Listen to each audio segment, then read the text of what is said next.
tried to get a tribal feel to it. I like the primitive African Brazilian patterns, all the primitive art.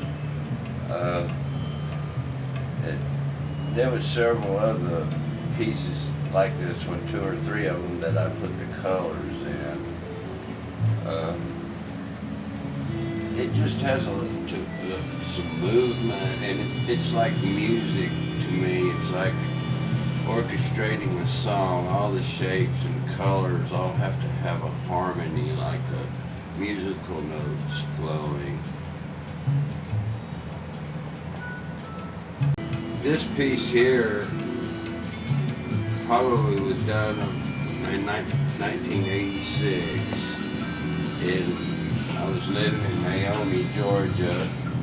Just got off work one day and got my drawing tablet set by my chair.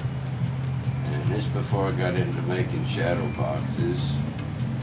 And I just laid this piece out one evening, and I always thought it had such free form and flow to it. It just,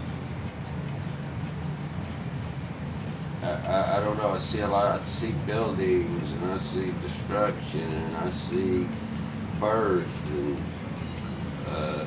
it's just has a nice feel of ugliness. This piece I did in 1988. It was kind of felt like a carnival of some kind to me, or maybe even I don't know, kind of jazzy, beatnik looking art. Not be afraid to try something different or new. Seems like fear will hold back the free flow. I did that with flare pens and ink ballpoint pens, and part of it I colored on another piece of paper and cut out the pieces and glued them on. It's partly collage, but it's collage that I drew and made. This is a piece I did probably in the early 80s. It was one of my first paintings that was big. This is about 4 foot by 7 foot long.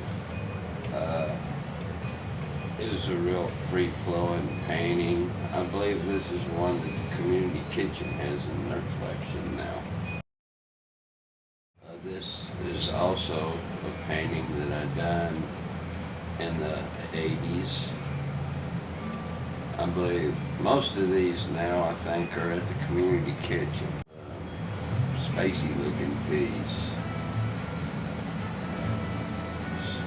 Broken glass, spider webs, fractals.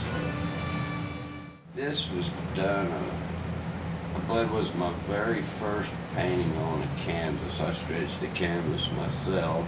I can't remember how long it took me to do it, because I was working then, my kids were young, and it was just like working an hour or 2 in the evening.